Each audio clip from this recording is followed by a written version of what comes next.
आज खुश तो बहुत होंगे आप, कितने खुश हैं? जी, बहुत खुश है। फाइनली सिलेक्शन हो गया। अचानक से फिर रिजल्ट आ गया तो पूरी रात उसके बाद सो नहीं पाए और नेक्स्ट डे भी एग्जाम देना था तो बहुत हेक्टिक हो गया था। खुशी भी थी और बट ये भी था कि डिस्टरबेंस हो रहा है बीच में। नमस्कार, मैं सूर्यांश यादव न्यूज़ 6 नेटवर्क पर हमेशा की तरह आप सभी का स्वागत कर रहा हूं, खैर मकदम कर रहा हूं, अभिनंदन कर रहा हूं। न्यूज़ 6 नेटवर्क का हमेशा ये प्रयास रहता है कि हम अपनी नव पीढ़ी को, नई जनरेशन को क्या बेहतर दे सकते हैं, क्या सकारात्मक दे सकते हैं, क्या पॉजिटिव दे सकते हैं। और इस पॉजिटिविटी की दुनिया में, इस सकारात्मकता की दुनिया में सिविल सर्विसेज का अपना एक बहुत महत्वपूर्ण रोल है। और अभी-अभी यूपीपीसीएस 2024 का फाइनल रिजल्ट आया है और उसमें दो विशेष बहनें अगर मैं कह सकूं तो दोनों ने एक साथ सफलता हासिल की है। एक बहन को 156 156वीं रैंक मिल रही है तो दूसरी को बिल्कुल करीब 161 यानी कि 161वीं रैंक मिल रही है। और दोनों को असिस्टेंट कमिश्नर बनने का अवसर मिल गया है। तो निधि जी और नेहा नागर जी दोनों हमारे साथ हैं। सबसे पहले आपका दोनों का बहुत बहुत स्वागत, बहुत अभिनंदन। Thank you sir, thank you sir. अच्छा, अगर मैं पहला सवाल ये कर सकूं, हमारे पास तो फिल्मी दुनिया का एक डायलॉग है जो यहाँ शूटेबल हो सकता है। आज खुश तो बहुत होंगे आप, कितने खुश हैं? जी, बहुत खुश है।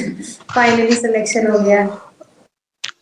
अच्छा, इस खुशी के अवसर पर अगर मैं उस समय को आपको याद दिला पाऊं जब आप मेंस 2025 का लिखने के लिए शायद तैयारी कर रहे होंगे, लिख रहे होंगे और बीच में रिजल्ट आ गया, तो उस समय के माहौल को थोड़ा शब्दों का अगर आप रूप दें। तो मेरा मेंस चल रहा था 2025 का। एक्सपेक्टेड था कि रिजल्ट एक दो दिन में ही आने वाला है बट कुछ क्लैरिफाई नहीं हो पा रहा था। तो मेरा तो ये था कि ठीक है तब आएगा, आ जाएगा। लेकिन रात में अचानक से फिर रिजल्ट आ गया तो पूरी रात उसके बाद सो नहीं पाए और नेक्स्ट डे भी एग्जाम देना था तो बहुत हेक्टिक हो गया था। खुशी भी थी और बट ये भी था कि डिस्टरबेंस हो रहा है बीच में। तो मिक्स्ड इमोशंस थे। अच्छा, उस तरह का जो माहौल बना वो स्वाभाविक भी है। जब आप बहुत लंबी तैयारी करते हैं और आपको सफलता मिलती है तो एक उत्साह बनता भी है। लेकिन उसके बाद क्या हुआ? घर वालों ने कैसे रिएक्ट किया, आपने कैसे रिएक्ट किया, और उस समय की थोड़ी फीलिंग्स। मुझे तो बस थोड़ा सेटिस्फेक्शन था कि चलिए फाइनली हो गया है, मतलब अब की बार। और ये भी था कि टेंशन भी थी कि अभी एग्जाम में जाना है, वहाँ लिखना भी है। ये नहीं है कि बस अब हो गया है, एग्जाम में भी थोड़ा अच्छे से लिख के आना है तो उसका प्रेशर भी था। तो हाँ, खुशी भी थी, सेटिस्फेक्शन भी और प्लस प्रेशर भी। अच्छा, सबसे पहले रिजल्ट देखा किसने और वो खुशी कैसे बांटी गई? सबसे पहले रिजल्ट तो हमारे भाई ने देखा था। वही लगा हुआ था देखने में, हम लोग तो यहाँ पे नहीं थे। तो उसका फिर फोन आया देख के कि भाई रिजल्ट आ गया है, हो गया है फाइनली।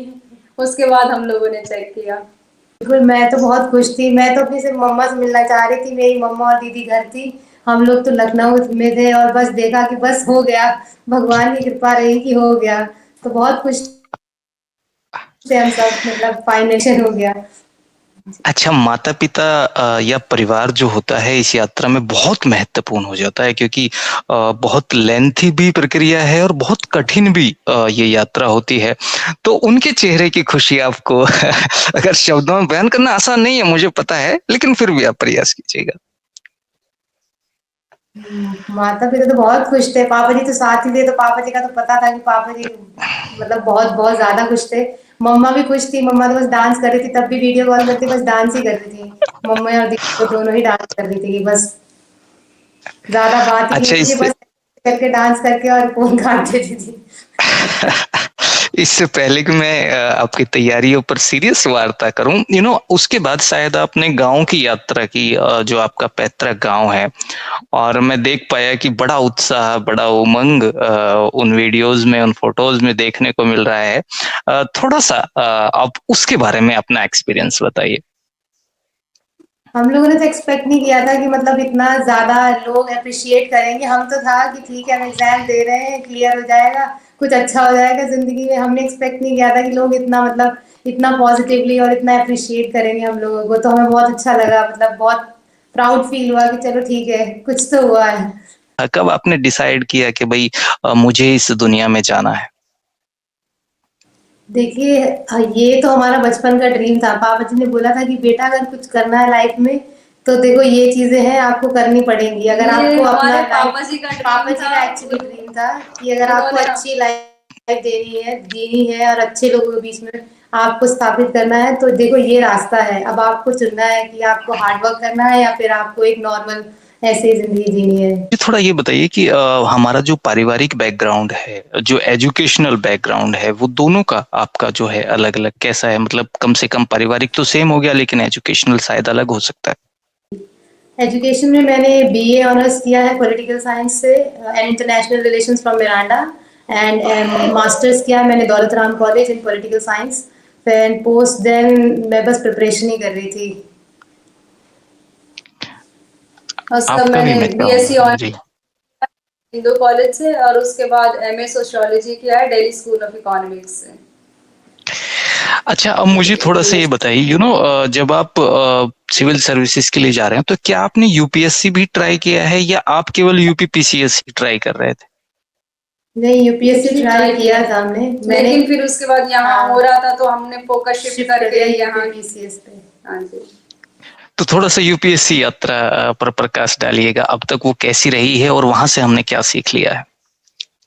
यूपीएससी में मैंने 3 अटेम्प्ट दिए, थर्ड अटेम्प्ट में मैंने अभी मेंस लिखा था जो क्लियर नहीं हुआ था, और बस मैंने यूपीएससी में 3 ही अटेम्प्ट दिए। फिर मेरा यूपीपीसीएस चल रहा था तो बैक टू बैक यूपीपीसीएस के मेंस लिख रहे थे हम। तो यूपीएससी की मेहनत यहाँ रिफ्लेक्ट हुई हमारी। वही। तो क्या मतलब यूपीएससी वाली जो यात्रा है उसने मदद तो की होगी ना कहीं हमारी जो थिंकिंग है, हमारे जो चीजों को समझने का या व्यक्त करने का तरीका है, मदद तो मिलती ही है। फेलियर और पास हो जाना, सफलता, ये पार्ट एंड पार्सल है। अच्छा, मैं आगे आता हूँ। आपने जो यूपीपीसीएस का रुख किया, उसमें जो प्रीलिम्स वाला जो एक दौर है, उसे मैं आपके साथ निश्चित रूप से बात करना चाहूंगा कि कैसे आपने अपने प्रीलिम्स को तैयार किया है। ज्यादातर एस्पिरेंट्स वहाँ बड़ी मुश्किल सामना करते हुए पाए जाते हैं। तो कैसे प्रिपेयर किया आपने और किन चीजों का आप दोनों ने अलग-अलग, मैं चाहूंगा आप रिस्पॉन्ड करें, कैसे आपने जो है विशेष चीजों का ध्यान रखा कि भाई ये करना है, ये नहीं करना, ये हमारे लिए लाभदायक है? सबसे पहले तो हमने सारे पीवाईक्यूज देखे थे, जितने भी पास्ट 10-15 इयर्स के पीवाईक्यूज हैं उनको एनालाइज किया था। उनको देखा था किस सेक्शन से क्वेश्चंस पूछते हैं, किस टाइप के क्वेश्चंस पूछते हैं। उसके बाद हमने कोर स्टैटिक जो हमारे सब्जेक्ट्स होते हैं उन पे जो फैक्चुअल चीज़ें हैं, जैसे UPPCS is bit more factual, तो उसके ओरिएंटेशन के अकॉर्डिंग फैक्ट्स अपने प्रिपेयर कर लिए थे। देन करंट अफेयर की बारी आती है। करंट अफेयर जो भी यूट्यूब पे फ्री वीडियोज अवेलेबल होती थी, हम उसको रेफर करते थे। अच्छा, क्या आपने ये जो तैयारी है आपकी, ये ऑफलाइन माध्यम से, ऑनलाइन माध्यम से, कहीं से गाइडेंस लेके, कैसे कोचिंग वगैरह वगैरह या सेल्फ कैसे की है? हमने ऑफलाइन यूपीपीसीएस के लिए ऑफलाइन गाइडेंस कभी नहीं ली। ऑनलाइन हम लेते थे, एक चैनल है स्टडी फॉर सिविल सर्विसेज, उसके हम ज्वाइन करते थे प्रीलिम्स के लिए, करंट अफेयर्स के लिए।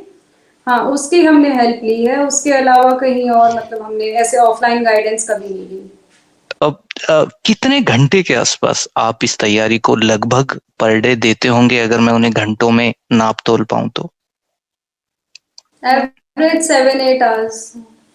अच्छा, जब मेंस में आप जाते हैं निधि जी और नेहा जी, तो बहुत कुछ लिखना पड़ता है, और ना केवल लिखना पड़ता है बल्कि सलीके से लिखना पड़ता है। मेंस आपसे आपकी योग्यता को लगभग निचोड़ कर देने के लिए कहता है। मैं निश्चित रूप से चाहूंगा कि उसका आप थोड़ा एक्सपीरियंस बताइए, उसका कुछ ऐसा तरीका जो आपने अपनाया हो और जिसने आपकी मदद की हो अच्छे नंबर पाने में। मेंस में है कि जो भी सिलेबस दिया हुआ है हमें पूरे 6 पेपर्स का, उसके हर एक पॉइंट के आपके पास 1 या 2 पेज के नोट्स हों। वो नोट्स हमने बनाए थे। फिर उसके रेगुलर अपडेट्स करते थे, जो भी करंट से रिलेटेड चीजें हैं उसमें अपडेट करते रहते थे। और कई बार रिवाइज भी करने पड़ते हैं नोट्स की। अब लगता है कि इतना हमें आ गया है तो उसे और शॉर्ट करो या अपडेट करो। तो आपके पास नोट्स होना बहुत इंपॉर्टेंट है, वो आपकी रिवीजन में आपको बहुत हेल्प करते हैं, और वही फिर आप रिप्रोड्यूस कर पाते हो एग्जाम में। बिना नोट्स बने नोट्स ज्यादा हैंडरिटन नोट्स आपके, अपने हाथ से लिखे हुए नोट्स वो ज्यादा आपको काम आते हैं।